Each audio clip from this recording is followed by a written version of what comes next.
Hello everyone, आज date है 13 जनवरी 2023 और द हिंदू न्यूज एनालिसिस में आपका स्वागत है। इस वीडियो में हम द हिंदू की इंपोर्टेंट न्यूज को एग्जाम के पॉइंट ऑफ व्यू से डिस्कस करेंगे। नीचे डिस्क्रिप्शन बॉक्स में Telegram channel Volcano IAS Academy का लिंक दिया हुआ है। आप Telegram channel Volcano IAS Academy के साथ में जुड़ सकते हैं। वहां पर हर exam means UPSC, state PCS and other exams के पॉइंट ऑफ व्यू से काफी इंपॉर्टेंट इन्फॉर्मेशन आप सभी के साथ में शेयर की जाती है। तो चलो स्टार्ट करते हैं। वीडियो को स्टार्ट करेंगे एक ज्योग्राफिकल मैप क्वेश्चन के साथ में। और आज आपका क्वेश्चन ये है कि राइन रिवर को आपको मैप में व्यू करना है, फिर इससे रिलेटेड हर इंपॉर्टेंट फैक्ट्स को एंड इंफॉर्मेशन को कमेंट बॉक्स में टाइप करना है। कल हमने आपसे क्वेश्चन पूछा था नाटूना आइलैंड्स को लेकर के। तो नाटूना आइलैंड जो है वो साउथ चाइना सी का जो सर्दर्न पार्ट है वहां पर एग्जिस्ट करता है और ये इंडोनेशिया कंट्री के एक्सक्लूसिव इकोनॉमिक जोन के अंडर आता है। लेकिन कभी कभी चाइना की जो फिशिंग वेसल है वो यहाँ पर देखने को मिलती है, जिसकी वजह से ये जो आइलैंड एरिया है वो एक कन्फ्लिक्टेड जोन के रूप में क्रिएट हो जाता है। अब बेसिक प्रॉब्लम ये है कि यहाँ पर आपको जो रेड डैश लाइन शो हो रही है, जिसको 9 डैश लाइन के नाम से जाना जाता है, और इसके अंदर वाला जो पार्ट है साउथ चाइना सी का, उसके ऊपर चाइना अपना क्लेम करता है कि यहाँ पर जो भी आइलैंड एरिया है, जो भी इंपोर्टेंट रिसोर्सेज है, नेचुरल रिसोर्सेज है, वो सभी मेरे अंडर आते हैं। लेकिन यहाँ पर हमने एक टर्म डिस्कस की, एक्सक्लूसिव इकोनॉमिक जोन। तो 1982 में एक कन्वेंशन लाया गया था जिसको हम United Nation Convention on the Law of the Sea, या फिर उसको आप अनक्लोज के नाम से भी जान सकते हो। इस कन्वेंशन में ये जो टर्म है वो डिसाइड की गई कि कोई भी जो सॉवरेन स्टेट है उसके आसपास वाले रीजन में अगर सी एरिया है तो उस सी एरिया पर उस सॉवरेन स्टेट को कुछ स्पेशल राइट्स दिए जाएं। और इन्हीं स्पेशल राइट्स के बेसिस पर ये टर्म जो है वो डिसाइड की गई और इसी के बेसिस पर ये नाटूना आइलैंड जो है आता है इंडोनेशिया कंट्री के अंदर। और सेम जो साउथ चाइना सी है उसमें भी यहाँ पर जो रीजन है और यहाँ पर आसपास वाले रीजन में जो भी कंट्री एग्जिस्ट करते हैं उनके भी स्पेशल राइट्स हैं साउथ चाइना सी के ऊपर। लेकिन चाइना जो है वो यहाँ पर क्लेम करता है, जिसकी वजह से ये जो रीजन है वो काफी डिस्प्यूटेड रीजन है। तो ये नाटूना आइलैंड्स को लेकर के जो बेसिक फैक्ट्स हैं उनको हमने डिस्कस किया। द हिंदू को अगर हम डिस्कस करें तो फर्स्ट इंपोर्टेंट न्यूज है द हिंदू के फ्रंट पेज पर ग्लोबल साउथ समिट को लेकर के। तो यहाँ पर हमारे जो प्राइम मिनिस्टर हैं उन्होंने कुछ इंपॉर्टेंट बात बोली कि वर्ल्ड लेवल पर, ग्लोबल लेवल पर अगर हम डिस्कस करें तो प्रेजेंट टाइम में काफ़ी ज़्यादा क्राइसिस देखने को मिल रहे हैं और ये क्लियर भी नहीं है कि ये प्रॉब्लम जो है वो कब क्लियर हो पाएंगी। अब ये जो ग्लोबल साउथ समिट है उसके बारे में अगर हम डिस्कस करें तो दो टर्म आती है, global north and global south. जो ग्लोबल नॉर्थ जो टर्म है उसमें यूएस, कनाडा, यूरोपियन जो कंट्रीज हैं, रशिया, ऑस्ट्रेलिया, न्यूजीलैंड, इन सभी को शामिल किया जाता है। और जो ग्लोबल साउथ में जो टर्म है इसमें शामिल किया जाता है एशिया कॉन्टिनेंट, अफ्रीका और साउथ अमेरिका कॉन्टिनेंट के जो कंट्रीज हैं उनको इसमें शामिल किया जाता है। तो अगर हम मेनली डिस्कस करें ग्लोबल साउथ में तो इंडिया और चाइना जो है वो यहाँ पर एग्जिस्ट करते हैं और भी अदर कंट्रीज हैं। लेकिन जो अदर कंट्रीज हैं वो मैक्सिमम डेवलपिंग कंट्रीज हैं, लीस्ट डेवलपिंग कंट्रीज हैं। तो उन्हीं के ऊपर फोकस करने के लिए हमारे जो प्राइम मिनिस्टर हैं उन्होंने अभी प्रेजेंट टाइम में G20 ग्रुप की प्रेसिडेंसी इंडिया के पास में है। तो इंडिया ये चाहता है कि G20 ग्रुप में जो कंट्रीज शामिल नहीं है लेकिन उनकी बहुत सारी होप एंड एस्पायरेशन है G20 ग्रुप के साथ में कि हम कंट्रीज जो जो लिस्ट डेवलपिंग कंट्रीज है, पुअर कंट्रीज हैं, उन सभी के ऊपर जो है फोकस किया जाए। तो उसी टारगेट को कंप्लीट करने के लिए हमारे जो प्राइम मिनिस्टर हैं, हमारी जो गवर्नमेंट है, उन्होंने डिसीजन लिया है कि जो हमारा वसुधैव कुटुंबकम का जो हमारा मेन मोटो है उसको हम फुलफिल कर पाएं और सभी कंट्रीज के ऊपर जो है वो इक्वली तरीके से ध्यान दिया जा सके। तो यहाँ पर ये जो ग्लोबल साउथ समिट है इसके अंडर 10 सेशन कंडक्ट होंगे, 12 जनवरी को और 13 जनवरी को। और इसमें जो है लगभग 120 कंट्रीज के जो रिप्रेजेंटेटिव हैं वो इसमें वर्चुअली पार्टिसिपेट करेंगे, जिसमें क्या क्या प्रॉब्लम है किस कंट्री को वो लेकर के यहाँ पर डिस्कशन किया जाएगा। हमारे प्राइम मिनिस्टर ने क्लियरली स्टेटमेंट दिया है कि देखो ग्लोबल साउथ जो है वो हमेशा हर प्रॉब्लम से इफेक्ट हुआ है, जैसे कि मैक्सिमम प्रॉब्लम जो है वो ग्लोबल नॉर्थ कंट्रीज के द्वारा देखने को मिलती है। जैसे कि अगर हम बात करें तो कोविड पेंडेमिक जो है उसकी वजह से जो है वो साउथ कंट्रीज, क्योंकि पुअर कंट्रीज हैं, वो सबसे ज़्यादा इफेक्ट हुई। क्लाइमेट चेंज जो है वो एक बेसिक इशू है जिसकी वजह से एमिशन सबसे ज़्यादा डेवलप्ड कंट्रीज ने किया, लेकिन इफेक्ट जो है वो developing countries and poor countries को इसका भुगतना पड़ा है। तो ये कुछ बेसिक प्रॉब्लम है। टेररिज्म जो है ये एक ऐसा इशू है जिसकी वजह से भी जो पुअर कंट्रीज और डेवलपिंग कंट्रीज हैं वो बहुत ज़्यादा इफेक्ट हुए हैं। तो इन सभी पॉइंट्स के ऊपर फोकस करते हुए, और जो डेवलपिंग कंट्रीज है, लिस्ट डेवलपिंग कंट्रीज है, पुअर कंट्रीज हैं, उनके विजन के ऊपर, उनके ऑब्जेक्टिव के ऊपर, उनके मोटो के ऊपर जो है वो फोकस किया जा सके, ये मेन टारगेट है इस ग्लोबल साउथ समिट का। ओके, नेक्स्ट इंपोर्टेंट आर्टिकल है। यहाँ पर देखो इन्फ्लेशन को लेकर के कुछ डाटा रख रखे हैं कि वेजिटेबल जो सेक्टर है उन्होंने हमारी इन्फ्लेशन उसकी वजह से जो है वो कुछ कूल डाउन देखने को मिली है, और जो इन्फ्लेशन रेट है वो काफ़ी कम आई है। नेक्स्ट इंपोर्टेंट आर्टिकल है एडिटोरियल पेज पर, और यहाँ पर हम डिस्कस करेंगे। राइटर जो है उन्होंने बताया है कि 2023 जो ईयर है वो कैसा हो सकता है और कैसा होना चाहिए। तो यहाँ पर जो राइटर हैं उन्होंने फोकस किया है कि 2022 जो है उसके बारे में भी अगर हम बात करें तो काफ़ी ज़्यादा, मतलब स्टार्टिंग जो है काफ़ी ज़्यादा स्मूथ रहा, लेकिन फैब 2022 जो है उसमें रशिया यूक्रेन वॉर स्टार्ट हुआ, और इसके बाद से ये प्रॉब्लम जो है वो रेगुलर देखने को मिल रही है। और इसका रिजल्ट कब आएगा या क्या कंक्लूजन आएगा इसके ऊपर कोई भी डिस्कशन नहीं है। ओके, तो यहाँ पर जो भी प्रॉब्लम हुई रशिया यूक्रेन वॉर की वजह से, रशिया के ऊपर जो जो रिस्ट्रिक्शन लगाए गए, उन सभी के बारे में जो राइटर है उन्होंने फोकस किया है। राइटर ने ये भी बताया है कि अगर हम इंडिया फोकस करें तो देखो रशिया और चाइना दोनों के रिलेशन बेहतरीन प्रेजेंट टाइम में दिख रहे हैं, और चाइना के साथ में है हमारा बॉर्डर एरिया डिस्प्यूट। ओके, तो रशिया के साथ में रिलेशन हमारे बेहतरीन है, तो इसका रिजल्ट जो है वो हमारे बॉर्डर डिस्प्यूट को सोल्व करने में हमें देखने को मिल सकता है।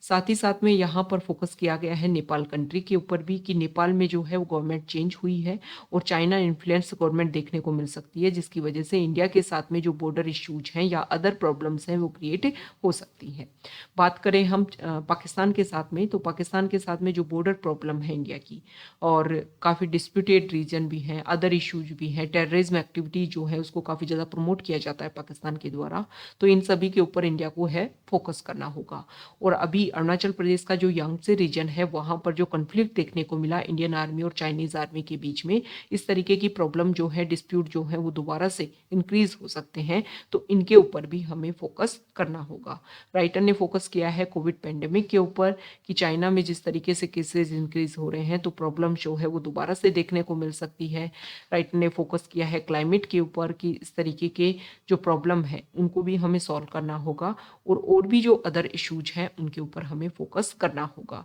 तो 2023 के बारे में उन्होंने बोला है कि अगर हम ग्लोबली लेवल पर डिस्कस करें या इंडिया पर्सपेक्टिव डिस्कस करें तो अनसर्टेनिटी जो है वो हर पॉइंट के ऊपर बनी हुई है। नेक्स्ट इंपोर्टेंट आर्टिकल है टेक्स्ट पेज पर, और यहाँ पर जो फर्स्ट आर्टिकल है वो चेस गेम को लेकर के है। देखो यहाँ पर है, ये है मैग्नस कार्लसन, और यहाँ पर जो है सेकंड जो प्लेयर है ये 19 ईयर ओल्ड है यूएस के, और इनका नेम है नियामन। तो इनके बीच में गेम होता है जिसमें मैग्नस कार्लसन जो है उन्होंने क्लेम किया है कि इन्होंने जो है यहाँ पर क्या की थी, एक तरीके से जो आर्टिफिशियल इंटेलिजेंस है उनका उन्होंने यूज़ किया है, और इसके बेसिस पर चीटिंग की है, और उसी के बेसिस पर उन्होंने ये गेम जो है 2022 में वो जीता था। अब देखो ये स्टेटमेंट दिया जाता है मैग्नस कार्लसन के द्वारा, उसके कुछ टाइम के बाद में नियामन बोलते हैं कि उन्होंने इस टाइम तो चीटिंग नहीं की, लेकिन उनकी जब एज 12 से 16 साल के बीच में जब थे तो उन्होंने बहुत सारे ऑनलाइन चेस जो गेम है उनमें चीटिंग जो है वो 2 बार उन्होंने की थी, ऐसा स्टेटमेंट उन्होंने दिया। अब देखो ये चीटिंग के बारे में क्यों बोल रहे हैं, क्योंकि जो इनका गेम था जिसमें उन्होंने वही टेक्नोलॉजी यूज़ की जो कंप्यूटर बेस्ड, अगर आप चेस गेम खेलते हो तो उसमें जो टेक्नोलॉजी यूज़ की जा रही है, मतलब एक लंबा प्रोसीजर जो है वो इन्होंने अपनाया। अब देखो इसके बारे में ये भी पॉइंट बोला जाता है कि ये अपने गेम की प्रैक्टिस करते हैं, आर्टिफिशियल इंटेलिजेंस का यूज़ करके गेम की प्रैक्टिस करते हैं, तो इसके बेसिस पर भी, प्रैक्टिस से भी ये जो फिनोमिना है, ये जो प्रोसीजर है वो डेवलप हुआ। तो इस तरीके से क्लेम नहीं किया जा सकता। तो यहाँ पर एक एग्जाम्पल जो है वो दे रखा है कि एक विमेन उसके 2 बच्चों की, यूके में एक ऐसा केस देखने को मिला कि एक विमेन उसके 2 बच्चों की डेथ हो जाती है SIDS, sudden infant death syndrome के द्वारा। अब यहाँ पर उनके ऊपर केस बन जाता है कि उन्होंने अपने दोनों बच्चों को मारा है, क्योंकि प्रोबेबिलिटी ये होती है कि इस तरीके के केस जो हैं वो आप एक तरीके से रेगुलर नहीं देख सकते हो, बहुत सारे केसेज में एक केस जो है वो देखने को मिलता है। तो इस तरीके की प्रोबेबिलिटी थी। हो सकता है ना कि कुछ भी हो सकता है, क्लेम जो है आप इस तरीके कर रहे हो कि इतने पर्सन में, इतने इन्फेंट में जो है इस तरीके का केस देखने को मिलता है और उनके दोनों बच्चे जो हैं वो सेम सिंड्रोम की वजह से उनकी डेथ हो जाती है। तो बाद में जो है इस प्रोबेबिलिटी के बेसिस पर जो है कुछ एडिशनल डाटा एग्जामिन किए जाते हैं और फिर ये केस लगभग स्टार्ट होता है। यहाँ पर देखो बताया गया है कि 1999 का ये केस है और फिर 2003 में जो है उस विमेन को रिलीज किया जाता है अदर एग्जामिन के बेसिस पर। तो यही बात यहाँ पर बोली गई है कि आप क्लेम कर रहे हो कि जैसे कंप्यूटर बेस्ड जो है आर्टिफिशियल इंटेलिजेंस का यूज करके जो गेम होता है उसका यहाँ पर यूज किया गया है। तो हो सकता है ना प्रैक्टिस से ये सारी चीजें हुई हो और उसी के बेसिस पर ये लॉन्ग प्रोसीजर जो है वो उन्होंने यहाँ पर यूज किया हो। ओके, तो ये बेसिक इन्फॉर्मेशन है इसको लेकर के कि किस तरीके से जो प्रॉब्लम है वो प्रोबेबिलिटी के बेसिस पर जो केसेज हैं उनको किस तरीके से प्रेडिक्ट किया जाना चाहिए और किस तरीके से उनको सॉल्व किया जा सकता है। नेक्स्ट इंपॉर्टेंट आर्टिकल है, तो यहाँ पर तमिलनाडु गवर्नर और वहाँ के जो चीफ मिनिस्टर, मतलब वहाँ की जो लेजिस्लेटिव असेंबली, उनके बीच में जो क्लैश देखने को मिला। बेसिक प्रॉब्लम क्या थी कि जो लेजिस्लेटिव असेंबली का न्यू ईयर का जो फर्स्ट सेशन था उसको एड्रेस किया जा रहा था गवर्नर के द्वारा, लेकिन जो भी स्पीच यहाँ पर रखा गया था गवर्नर के सामने, तो गवर्नर ने कुछ स्टेटमेंट जो है उनमें से उनको रीड नहीं की। लेकिन यहाँ के जो चीफ मिनिस्टर हैं उन्होंने बोला है कि जो रिटन में जो स्पीच था उसी को यहाँ पर उसी को लेकर के रेजोल्यूशन पास किया जाएगा। अब देखो यहाँ पर ये क्वेश्चन किया गया है कि क्या इस तरीके का कन्फ्लिक्ट जो है सिर्फ तमिलनाडु स्टेट में देखने को मिल रहा है कि अदर स्टेट में भी इस तरीके की प्रॉब्लम है। तो अदर स्टेट जो है, जैसे कि अगर हम बात करें अदर स्टेट में, केरला में आप बात कर लीजिए, तेलंगाना जो है वहाँ पर आप बात कर लीजिए, इस तरीके की जो प्रॉब्लम है वो हर जगह देखने को मिल रही है। और महाराष्ट्र जो है, मतलब नॉन बीजेपी जो स्टेट है, मतलब जहाँ पर बीजेपी गवर्नमेंट नहीं है, और महाराष्ट्र में जब महाविकास आघाड़ी गवर्नमेंट थी, कोalition गवर्नमेंट थी एक तरीके से, उद्धव ठाकरे और शिवसेना जिसको लीड करते हैं उद्धव ठाकरे, और दूसरा कांग्रेस और नेशनलिस्ट कांग्रेस पार्टी जो है, इनके बीच में एक कोalition था। लेकिन फिर यहाँ पर क्लैश हो जाता है और वहाँ के जो गवर्नर है, जो उस टाइम वहाँ के जो गवर्नर थे कोश्यारी, वो जो है वो असेंबली स्पीकर को लेकर के यहाँ पर इशू क्रिएट कर देते हैं। हालांकि बाद में जो महाराष्ट्र गवर्नमेंट जो है उनमें जो कोalition है वो खत्म हो जाता है और वहाँ पर जो है मिस्टर शिंदे जो है वो बीजेपी के साथ में आकर के वहाँ पर गवर्नमेंट बना लेते हैं। तो ये जो इशू है वो सिर्फ ऐसा नहीं है कि तमिलनाडु में देखने को मिल रहा है और अदर स्टेट में नहीं है, नॉन बीजेपी जो स्टेट है वहाँ पर इस तरीके की प्रॉब्लम जो है वो रेगुलर है। अब यहाँ पर गवर्नर को लेकर के कुछ आर्टिकल हैं जिनके बारे में हम बेसिक बातें डिस्कस कर लेते हैं। तो यहाँ पर बताया गया है कि हमारे कॉन्स्टिट्यूशन का आर्टिकल 154 जो है ये बोलता है कि स्टेट की जो एग्जीक्यूटिव पावर है वो गवर्नर में वेस्टेड है और shall be exercise by him either directly, या तो डायरेक्ट अपनी पावर्स को यूज करे या फिर जो भी ऑफिसर्स हैं जो उसके सबऑर्डिनेट आते हैं उनके थ्रू जो है, कॉन्स्टिट्यूशन में बात बोली गई है, उनके थ्रू जो है पावर को यूज किया जाए। आर्टिकल 163 ये बोलता है कि गवर्नर जो है वो काउंसिल ऑफ मिनिस्टर के एड एंड एडवाइस के अकॉर्डिंग जो है वो काम करेगा, लेकिन कुछ एक्सेप्शन है for functions which require his discussion, जब उसके डिस्कशन की जरूरत हो तो वो अपने लेवल पर काम कर सकता है। आर्टिकल 162 सब क्लोज 2 जो है वो ये बात बोलता है कि बहुत if any question arises whether any matter is not a matter as respect with the governor is by or under the constitution required to act in his discretion, thus decision of the governor in his discretion shall be final। तो जब governor के discussion की जरूरत है तो governor की जो discussion है वो ही फाइनल होगी। अब देखो 42nd कॉन्स्टिट्यूशनल अमेंडमेंट एक्ट जो है 1976 में आया, इसमें एक बार डिसीजन ली गई कि प्रेसिडेंट जो है उनके ऊपर बाइंडिंग है मिनिस्ट्रियल पावर, मतलब council of minister central level पर अगर प्रेसिडेंट को कुछ एडवाइस देते हैं तो इनके ऊपर बाउंडिंग है। लेकिन ऐसी बातें जो हैं वो गवर्नर के लिए नहीं लिखी गई 42nd कॉन्स्टिट्यूशनल अमेंडमेंट एक्ट के थ्रू। लेकिन सुप्रीम कोर्ट ने टाइम टू टाइम बहुत सारे लैंडमार्क जजमेंट्स जो दिए हैं, उन्होंने डिफाइन की है गवर्नर की जो डिस्क्रिशनरी पावर है। जैसे कि 2016 का जो नवम रेबिया जो जजमेंट था, उसमें 5 जज जो थे, उन्होंने उस टाइम हमारे सीजीआई थे JS खेयर, और उन्होंने आर्टिकल 163 के अंडर ये बोला था कि कॉन्स्टिट्यूशन का आर्टिकल 163 जो है वो गवर्नर को जो है does not give the governor a general discretionary power to act against और without the advice of his council of minister. मतलब ऐसी पावर नहीं देता है गवर्नर को आर्टिकल 163 कि आप काउंसिल ऑफ मिनिस्टर की जो एड एंड एडवाइस है उसके अगेंस्ट जाकर के काम करो। दूसरा एक केस है 1974 का Shamsher Singh and an versus any versus state of Punjab. इसमें 7 जज की जो कॉन्स्टिट्यूशनल बेंच है सुप्रीम कोर्ट की, उन्होंने ये बोला था कि प्रेसिडेंट और गवर्नर जो है वो किस तरीके से काम करेंगे, accordance with the advice of their minister other than in some exceptional situation. कुछ एक्सेप्शनल सिचुएशन को अगर हम छोड़ दें तो सिर्फ और सिर्फ काउंसिल ऑफ मिनिस्टर की जो एड एंड एडवाइस है उसके अकॉर्डिंग काम करेंगी। तो देखो इस तरीके की जो प्रॉब्लम है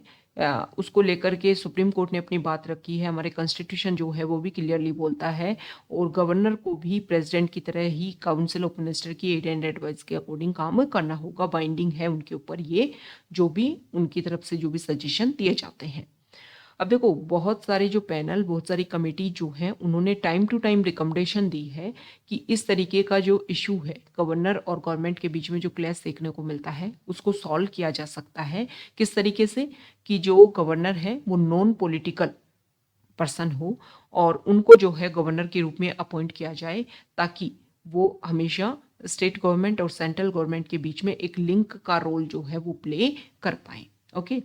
और सरकारिया कमीशन जो है उन्होंने एक इम्पोर्टेंट बात बोली थी कि जो गवर्नर का रोल है वो सिर्फ गवर्नमेंट को बनते हुए देखना है, ना सिर्फ गवर्नमेंट को बनाने का उनका काम है। मतलब गवर्नमेंट बन गई उनके अकॉर्डिंग उनको काम करना है, गवर्नमेंट को बनाने का उनका काम नहीं है। तो ये कुछ रिकमेंडेशन जो टाइम टू टाइम अलग अलग कमिटीज़ एंड कमीशन ने दी हैं वो माननी चाहिए, और उसी के बेसिस पर जो गवर्नर की जो पोस्ट है, जो प्रेजेंट टाइम में क्लैशिंग पॉइंट है, उसको सॉल्व करने की कोशिश करनी चाहिए।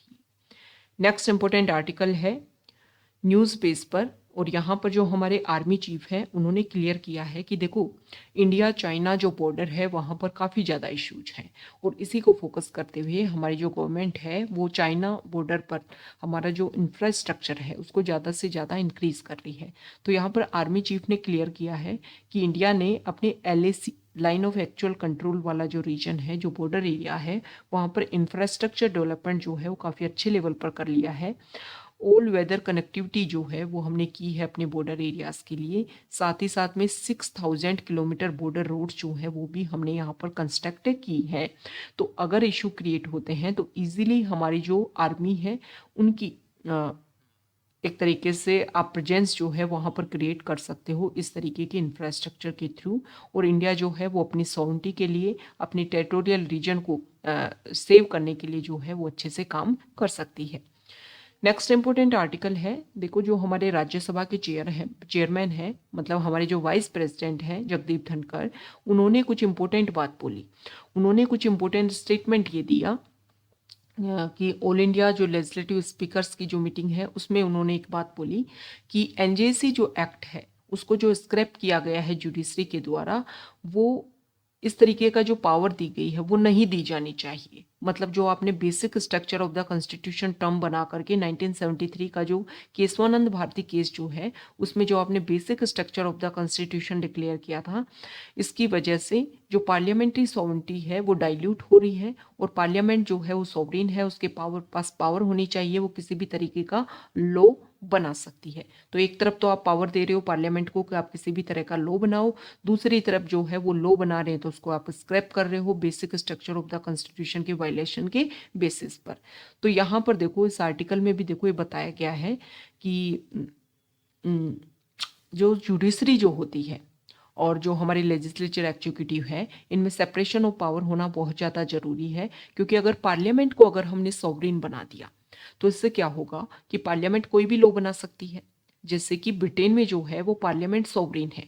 ओके, वहाँ पर पार्लियामेंट जो है वो कोई भी लॉ बना सकती है, लेकिन पार्लियामेंट जो है वहाँ की जो पॉपुलेशन है वो काफ़ी ज़्यादा अवेयर है, एजुकेशन जो है वो काफ़ी अच्छी लेवल की है, साथ ही साथ में वहाँ पर सोसाइटी जो है वो किसी भी पॉइंट पर बटी हुई नहीं है, कास्ट, जेंडर, इन सभी के बेसिस, रिलीजन, इन सब के बेसिस पर बटी हुई नहीं है। हमारे इंडिया में ये सारी प्रॉब्लम है। तो हमारे इंडिया में अगर वहाँ पर जो है पार्लियामेंट कोई भी जो लॉ बनाती है वो सभी पॉइंट्स को ध्यान में रख करके, कोई भी जो लॉ होता है उसमें हर पॉइंट को अगर ऐसा होगा तो ऐसा नहीं होगा, ऐसा हो गया तो ऐसा होगा, ये सारे पॉइंट्स को ध्यान में रख करके लॉ बनाया जाता है। और अगर पार्लियामेंट सॉवरिन इंडिया में भी डिक्लेयर कर दिया जाए तो हमारे इंडिया में तो सोसाइटी जो है वो मल्टीपल पॉइंट्स पर डिवाइड है। तो इसमें क्या होगा कि मान लो एक ऐसा लॉ बनाया गया जो किसी एक रिलीजन को प्रॉफिट दे रहा है, एक को नुकसान दे रहा है, तो हमारे यहाँ पर जो है वो एक कलेक्टिव वॉइस जो है वो नहीं देखने को मिलेगी, बल्कि जो दूसरा रिलीजन है वो इस बात पे खुश होगा कि अच्छा हमारे तो प्रॉफिट के लिए बात बना दी गई है। तो यहाँ पर हम जो है वो पार्लियामेंट्री सॉवरिटी के ऊपर बेसिस नहीं रह सकते हैं।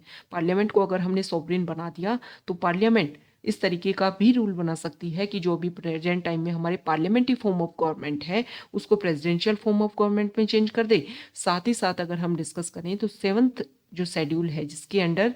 स्टेट गवर्नमेंट और जो सेंट्रल गवर्नमेंट है उसके अंडर 3 लिस्ट के अंदर जो है वो पावर्स बटी हुई है, तो उनको सारी की सारी पावर जो है वो सेंट्रल गवर्नमेंट को दे देगा। तो इस तरीके से प्रॉब्लम ये है कि हमारे यहाँ पर पार्लियामेंट सॉवरिन नहीं बनाई जा सकती है। तो जुडिशरी की जो इंडिपेंडेंस है उसको लेकर के हमारे वाइस प्रेसिडेंट को उसको सिक्योर करना चाहिए, और उसको लेकर के जो भी प्रोसीजर है या जो भी हमने केसेस के थ्रू स्टेटमेंट इवोल्व होकर के आए हैं उनको हमें मानना चाहिए, और उसके अकॉर्डिंग ही हमारे जो स्टेटमेंट हैं वो होने चाहिए।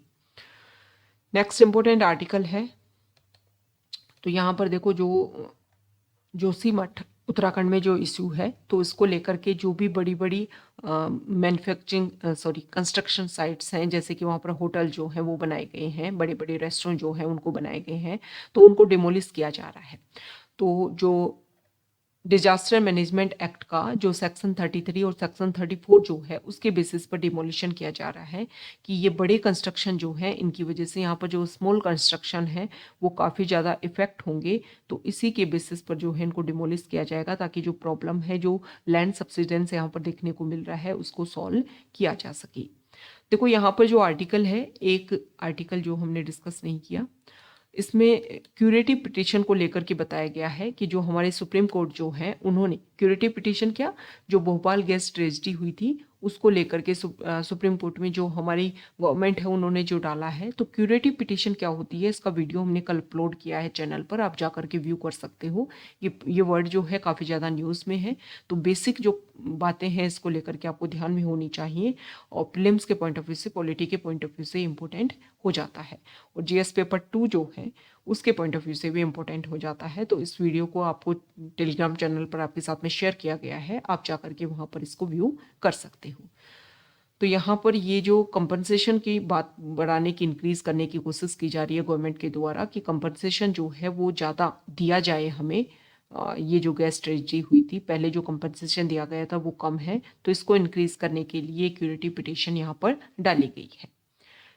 नेक्स्ट इंपॉर्टेंट आर्टिकल है, तो यहाँ पर जोशीमठ वाला जो इशू है वो हमने डिस्कस कर लिया। गवर्नमेंट ने क्लियर किया है कि जो भी फैमिलीज यहाँ पर इफेक्ट होंगी उनको सबको रिहेबिलिट उनको किया जाएगा।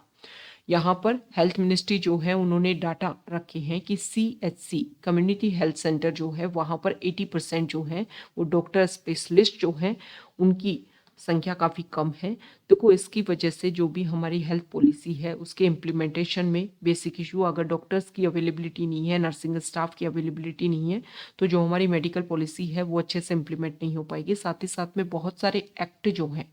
वो अच्छे से एस्टेब्लिश नहीं हो पाएंगे, जिसकी वजह से प्रॉब्लम जो है वो एक कन्फ्यूजन जो है वो बना रहता है। अगर स्पेशलिस्ट अवेलेबल नहीं है तो हेल्थ इंफ्रास्ट्रक्चर जो है वो भी इससे इफेक्ट होता है। तो ये आज का हमारा द हिंदू न्यूज़पेपर का डिस्कशन था। अगर आप यहाँ तक आए हैं, वीडियो आपको अच्छा लगा है तो प्लीज़ वीडियो को लाइक कीजिए, शेयर कीजिए और चैनल को सब्सक्राइब कीजिए। Okay, thank you.